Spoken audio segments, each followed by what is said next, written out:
Fala, meus budocas, vocês estão Trunks? O Kazak na área, e hoje estou aqui para trazer uma adaptação em vídeo de uma thread que eu acabei de fazer lá no Twitter, falando sobre algumas novidades que a gente teve a partir do Akio Yoko, produtor executivo da franquia Dragon Ball, que era como um braço direito do Toriyama, sobre coisas futuras da franquia, coisas envolvendo Dragon Ball Daima e talvez até produções de filmes e tudo mais. Então bora dar uma olhadinha aqui, ó. Né? Ontem, 1º de janeiro, Akio Yoko, produtor executivo da franquia, participou do programa de rádio All Night Nippon, especial do 40º aniversário de Dragon Ball, falando sobre várias coisas da franquia e o que pode vir aí pela frente, né? Aí eu deixei os créditos aqui ao meu amigo Andy, lá no Twitter, que ele fez a tradução direto para o inglês do japonês, né? E também um pouco ao Daiko, que ele fez a adaptação PTBR, aí depois eu adaptei da adaptação dele, melhorando algumas coisinhas aqui e ali e agregando um pouquinho mais. Né? Aí, ó, o trabalho... Vamos começar aqui a ler porque foi dividido em tópicos, né? O trabalho de Yoko como produtor executivo é basicamente sobre a série de anime como um todo, mas ele também está envolvido com outros projetos, incluindo jogos, ou pensando em coisas como sobre como proceder com o avanço da história. Seus dois personagens favoritos são Piccolo e Karin, e ele disse que é um pouco triste que o Karin não tenha muito tempo de tela recentemente, já que todos sempre vão bem mais para o templo sagrado de Kami-sama do que ir lá para a Torre Karin, né? Com todos ficando mais fortes, Yoko estava pensando em o que fazer com o Piccolo. Então ele consultou o Toriyama Sensei e dessa forma a história de Dragon Ball Super Hero surgiu. Né, pensando em o que fazer com o Piccolo, aí jogou a ideia lá pro Toriyama, pô, então bora fazer dele protagonista, bora inventar novos poderes e tudo mais, e isso denota como o Yoko é bem importante para a franquia, era bastante importante ali, guiando o Toriyama, dando novas ideias. Vai lembrar que ele teve a ideia lá do... Provavelmente foi ele, porque o Toriyama falou que veio do departamento editorial a ideia de trazer novamente o Mirai Trunks, Goku do Mal, o Broly, canonizar o Broly em Dragon Ball Super. Então esse cara ele sempre ia jogando essas ideias ali pro Toriyama, ele sendo meio que um braço direito dele, mais ali na produção do anime, né, ele se conhecendo há mais de 20 anos e tudo mais. Então é bem importante a gente saber de tudo que ele anda falando por aí, que são comentários oficiais acerca do futuro da franquia, tudo que pode vir, né? E aqui ele falou sobre o começo como que se deu início o filme do Super Hero. E apesar de Yoko ter confiança em saber tudo sobre Dragon Ball, ele mesmo disse que provavelmente falharia se passasse por um quiz, né? Se fizesse um quiz com ele perguntando várias coisas, é normal, porque mesmo sabendo bastante, às vezes você esquece de vários detalhes técnicos. Aí foi perguntado também sobre a Vila Pinguim, de Dr. Slump, se ela foi modelada a partir de Kiracho, que é uma cidade vizinha do Toriyama, e ele disse que basicamente não existem modelos do mundo real, tanto para Dr. Slump quanto para Dragon Ball. O próprio Toriyama meio que já falou sobre isso, que ele não ficava se baseando tanto nas coisas reais, apesar de existirem influências ou inspirações, como influências da China, lá no torneio de artes marciais, influências, acho que tem de algum ponto da África, lá para o lugar onde fica a nave do Babidi, mas, sei lá, o negócio foi baseado em Nova York, foi baseado em Madrid, foi baseado, sei lá, no Brasil, né, Rio de Janeiro, não sei o quê. Não tinha referências tão claras a cidades e estados, né, importantes, mas às vezes tinha algumas semelhanças, algumas pequenas inspirações. Aí também teve aqui, ó, alguém falou: quando alguém trouxe o exemplo de Arali cantando uma música do festival Nishio, o Yoko admitiu rindo que pode estar errado sobre o seu comentário anterior. Então não dá pra saber, às vezes de fato foi baseado na cidade de Kiracho, né, e o Toriyama nunca deixou isso claro, mas existem essas pequenas influências aqui e ali que às vezes deixam transparecer isso, né. Aí, continuando, o Yoko disse estar ciente da loucura do fandom de Dragon Ball no exterior, pois ele foi a eventos de Dragon Ball fora do Japão. Isso é verdade, tem até toda uma tradução que eu já cheguei a fazer antes, sobre como ele veio até pra... Se não me engano era Comic Con aqui do Brasil. Eu acho que era Comic Con, ele falou que viu e até achou a presença de Dragon Ball nesse evento um pouco abaixo do que o esperado. Falavam-se que o fandom de Dragon Ball era gigantesco, mas provavelmente nesses eventos ele viu mais animes do momento, talvez mais Naruto, One Piece, ele não viu tanto Dragon Ball, e a percepção dele foi meio, né, caiu um pouco a expectativa dele com o Dragon Ball, mas ainda assim, pelo menos no Brasil, mas ainda assim ele sabe que no mundo inteiro todo mundo é fãzaço, nos Estados Unidos, países de língua latina, língua espanhola, tem muita força ainda, então ele está bastante ciente disso e talvez ele, como alguém que está tentando tornar a franquia mais mundial, esteja levando em conta também o que esses fãs do exterior falam. E aí, quando perguntado sobre qual cosplay ele mais notou no exterior, ele disse que foi do Goku, pelo menos das pessoas usando o seu Dog, né, o seu uniforme de combate. Mas ele também notou muitos cosplays do Mestre Kami. E é verdade, tem muita gente fazendo cosplay do Mestre Kami, talvez até porque fique engraçado, fique cômico. Dá pra notar bastante isso em eventos de animes e cultura pop no geral. Ele também falou sobre a dificuldade em fazer novos jogos, sobre como não é apenas vamos fazer e o jogo estará pronto no próximo ano.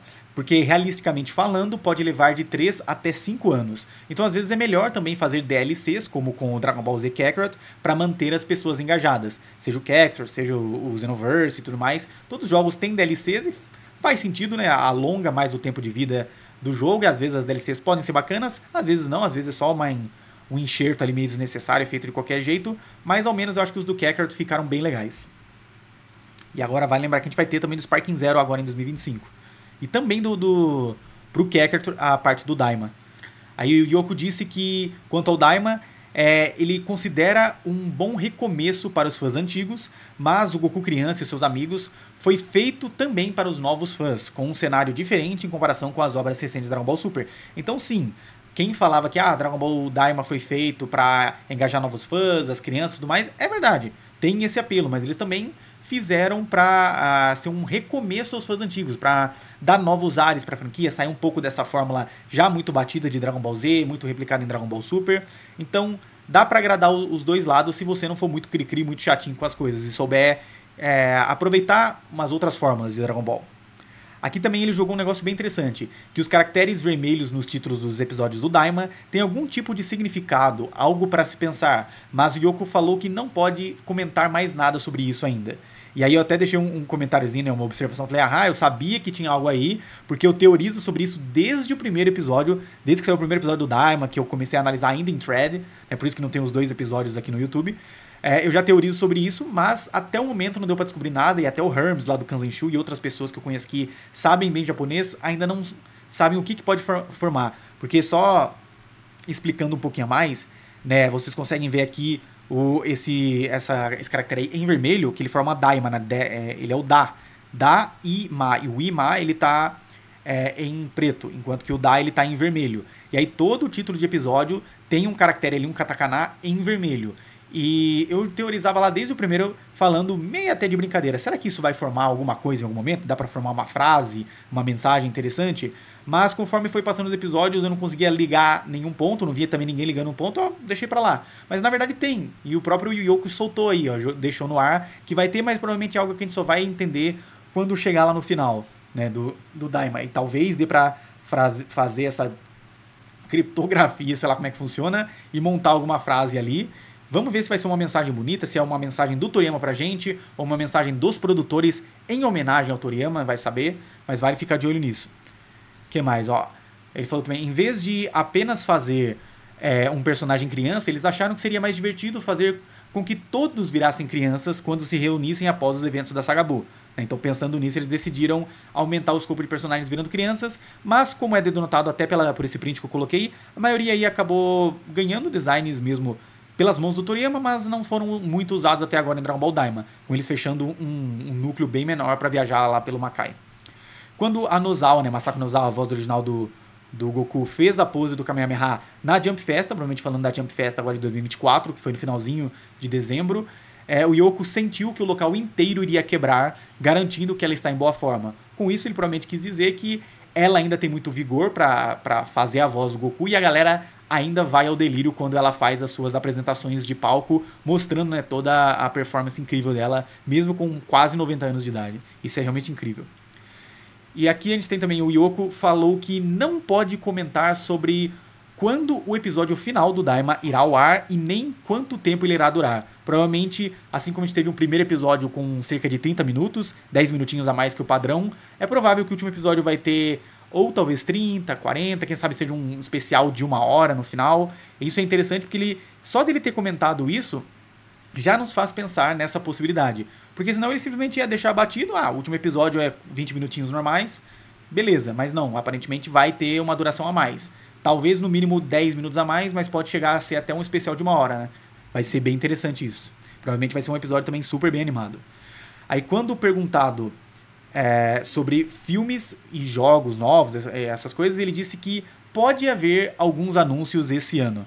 Né? E aí também é interessante, porque ele joga um pod, mas ele, se fosse, não tem, tá rolando, sei lá, toda aquela treta dos direitos autorais ainda da franquia, pra saber se vai ficar uma parte pro Yoko, pro Toyotaro, pra família do Toriyama, né, pro Bird Studio, pra Shueisha, pra Bandai e tudo mais. Como a gente ainda não sabe em que pé que tá toda essa treta dos direitos autorais, ele poderia só simplesmente falar, não, ó, esse ano não vai ter nada, a gente vai focar aqui no Daima, né, talvez no máximo ele poderia falar do retorno do mangá, apesar de que eu acho que ele ia dar uma escondida, porque a gente só sabe do one shot lá do mangá. Mas ele deixar um pod no ar é interessante. Eu acredito que de fato teremos talvez um anúncio de um novo filme, talvez pelo menos o anúncio do retorno do mangá, mas o retorno de Dragon Ball Super semanal, um remake do Dragon Ballzinho, não sei o que, eu acho que não.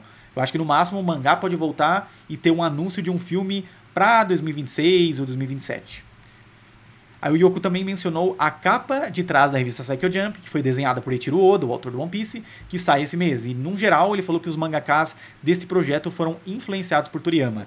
E isso é bem verdade, a gente consegue ver várias gerações ali, desde pessoas que publicaram junto com o Toriyama lá na Shonen Jump, até mangakas que vieram posteriormente. Ou seja, num geral, todos foram inspirados pelo Toriyama. Mas num geral por quê? Porque teve um ou outro veterano ali, como o autor de Kotikami, que ele era bem de antes e provavelmente não chegou a ser influenciado pelo Toriyama em nada. Chegou até a fazer uns trabalhos colaborativos, mas era um veterano além do Toriyama. Mas ainda assim, dá pra dizer que pelo menos, sei lá, 95% das pessoas que apareceram ali, talvez até mais, talvez até um 99%, vai saber, foram influenciados pelo Toriyama e por isso eles fizeram essa homenagem bem bonita com essas capas que, vale lembrar, vão se tornar um box novo de volumes de Dragon Ball, que vão começar a ser lançados provavelmente esse ano lá no Japão e vai se tornar talvez algo até raro, de edição limitada, todo o mangá relançado com essas capas redesenhadas pelos mangakas, e isso é muito legal. Foi uma ótima homenagem aos 40 anos da franquia. E em suas palavras finais ele falou, como é ano novo, ele recomenda a gente rever os 12 episódios que o Daima teve até aqui e aproveitar os jogos, né, que a gente já sabe que vai ter as DLCs do Sparking, do Daima e os jogos de celular, e aguardar por 2025, que é outra frase que deixa no ar de pode rolar alguma coisa especial ainda em 2025. E quando o apresentador perguntou, tem algo, certo? O Yoko falou, algo, e deixou meio, né, sem terminar ali nas reticências, insinuando novamente que algo pode estar chegando esse ano, que pode ser anunciado. Né? Vale a gente ficar de olho, a gente tem grandes expectativas. De novo, pelo menos no mínimo o retorno ali do mangá, talvez levar a saga do Black Frieza e finaliza o Daima, vai ter alguma conexão ali provavelmente mais clara ao Super e talvez eles anunciem um novo filme. É o que eu espero para esse ano, mas vamos ver. É isso aí, o que vocês acharam? Se vocês curtiram, eu peço que vocês, né, obviamente curtam esse vídeo, comentem, engajem com alguma coisa, nem que seja um comentário simples, compartilhem com as pessoas e vamos aí teorizar e conversar mais sobre o futuro da franquia. Será que teremos grandes anúncios realmente para esse ano ou será que vai ficar um negócio ali meio morno por causa dessa treta dos direitos autorais, né, e tudo mais? Por favor, eu peço que vocês comentem e compartilhem com a galera. E fiquem ligados nas nossas redes e tudo mais aqui no YouTube para mais novidades, porque 2025 acabou de começar e a gente tem muitos projetos ainda bem legais pela frente. É isso aí, galera. Valeu!